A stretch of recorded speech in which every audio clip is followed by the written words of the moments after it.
सबसे पहले आपके सभी दर्शकों को मेरा नमस्कार और मेरे जी। को पैनलिस्ट मेरा नमस्कार।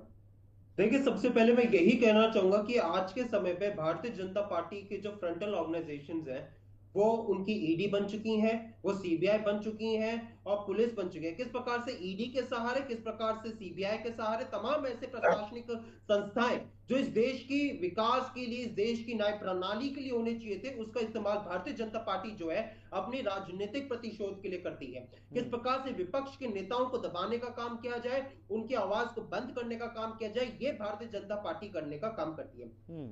और मैं कहूंगा कि ईडी की फुल फॉर्म जो है ना, आज के समय पे बन चुका है इलेक्शन डिपार्टमेंट। और हम्म। अखिलेश यादव जी के बयान को मैंने सुना है, और जिस प्रकार से मैंने उनको बयान को सुना है, वो बिल्कुल विपरीत है जिस प्रकार से मीडिया दर्शाने का प्रयास कर रहा है। हम्म। उनके बयान से ये स्पष्ट रूप से दिखाई देता है कि उन्होंने चिंता व्यक्त की है कि किस प्रकार से आज विपक्ष के ऊपर जो है तमाम ईडी के ऐसे केसेस, झूठे मुकदमे दर्ज करने का काम जो है ईडी कर रही है। हम्म। अगर सवाल ये उठता है कि 193 जो है केसेस ईडी ने 2014 के बाद से जो है दाखिल किए हैं, जिसमें से एक 93% केसेस जो है विपक्ष के नेताओं पे हैं। हम्म। यानी जो भारतीय जनता पार्टी में जाता है, जो भारतीय जनता पार्टी का सदस्य बन जाता है, उसमें ईडी जो है, सीबीआई जो है, वो छापा नहीं मारती है। ये सवाल सबसे पहला जो है ईडी से बनता है। हम्म। दूसरा, मैं यहाँ पे कहना चाहूंगा कि जो 92% ऐसे केसेस है जिन पर जो है ईडी ने 2014 के बाद जो भारतीय जनता पार्टी में चले गए, ऐसे केसेस को उनके बाद छुआ ही नहीं है। इसमें हेमंत बिस्व शर्मा आ गया,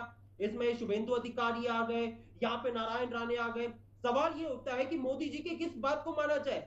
एक शाम पे वो कहते हैं कि 70,000 करोड़ का जो है अजीत पवार ने घोटाला किया है, शाम को आप उनको उप मुख्यमंत्री पद की शपथ दिलाते हैं। तो ये सवाल बनता है। और मैं यही कहना चाहूंगा यहाँ पे कि भारतीय जनता पार्टी जो 26% टैरिफ, किस प्रकार से हमारे देश के जो युवाओं को हथकड़ी लगा के भेजा जा रहा था, बेरोजगारी, महंगाई जैसे मुद्दों से ध्यान भटकाना चाहती है। हम्म। और विपक्ष जो है शुरुआत से, ये कोई इस मुद्दे की बात नहीं है, शुरुआत से जो है विपक्ष जो है इस ईडी के मसले पे किस प्रकार से विपक्ष की आवाज को दबाने का प्रयास किया जा रहा है। हमने तो इंडिया गठबंधन के बनने से पहले से ही हम सब लोग एक साथ थे, क्योंकि हम सब लोग नहीं, मैं तो जानते ये हैं। कह रहा हूं ना अंश जी, मैं तो ये कह रहा हूं कि अगर केस झूठा है तो भाई आपके लिए पास इतने बड़े बड़े, इतने काबिल वकील हैं, आप अपनी लड़ाई लड़िए ना भाई। दूध का दूध और पानी का पानी हो जाएगा। इस तरीके से माहौल बनाना, सड़कों पर उतर जाना भाई, महंगाई के मुद्दे पर, बेरोजगारी के मुद्दे पर, या जितने भी मुद्दे आप गिना रहे हैं, उन मुद्दों पर तो हमने नहीं देखा इन कांग्रेस को सड़क के ऊपर। जो आपने देखा, हमने सबने देखा, पूरे देश ने देखा कि किस तरीके से जगह जगह कांग्रेस पार्टी के तमाम कार्यकर्ताओं ने राहुल गांधी, सोनिया गांधी के ऊपर ईडी की कार्रवाई को लेकर, रॉबर्ट वाड्रा के ऊपर कार्रवाई को लेकर सड़कों को घेर दिया। लेकिन जनहित का कोई जो मुद्दा होता है, मतलब अपने नेता के लिए तो आप सड़क पर आ जाएंगे, लेकिन जब कोई जनहित का मुद्दा होता है, क्या आप उसको लेकर सड़क पर दिखाई पड़ते हैं? मैंने तो कभी नहीं देखा कि महंगाई को लेकर, बेरोजगारी के मुद्दे को लेकर, या आर्थिक तौर पर अगर कोई नुकसान हो रहा है उसको लेकर अमित जी, सड़क पर आप नहीं दिखाई देते। लेकिन हाँ, अगर आंच आपके नेताओं तक पहुंचेगी तो कांग्रेस से इसको बर्दाश्त नहीं करेंगे सर। हाँ, अब मैं आपके सवाल का जवाब देता हूँ।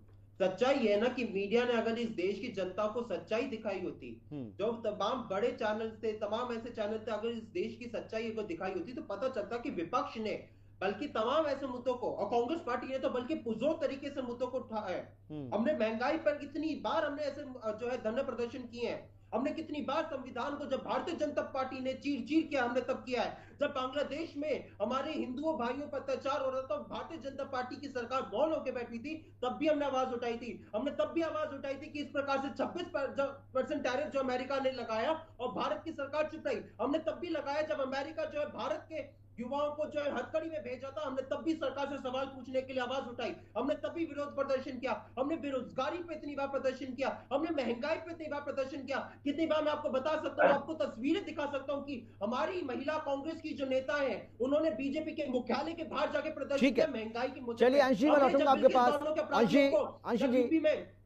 अंशी, जितने मुद्दे आपने गिनाए, हो सकता है कि इक्का दुक्का मुद्दे को लेकर आप सड़क पर आए हों, लेकिन सच यही है कि आपके जो तमाम नेता हैं वो ट्विटर और बयानबाजी तक सीमित रहे, ट्विटर और बयानबाजी तक सीमित रहे। रोजाना प्रदर्शन होते हैं, आप देखेंगे हमारे राष्ट्रीय स्तर पे इतने चलिए मैं आऊंगा, मुद्दे हुए हैं। ठीक है, मुद्दे पर आते हैं। ठीक है, राघवेंद्र जी, राघवेंद्र जी जवाब दीजिए भाई, सीधा आरोप ये लगाया जा रहा है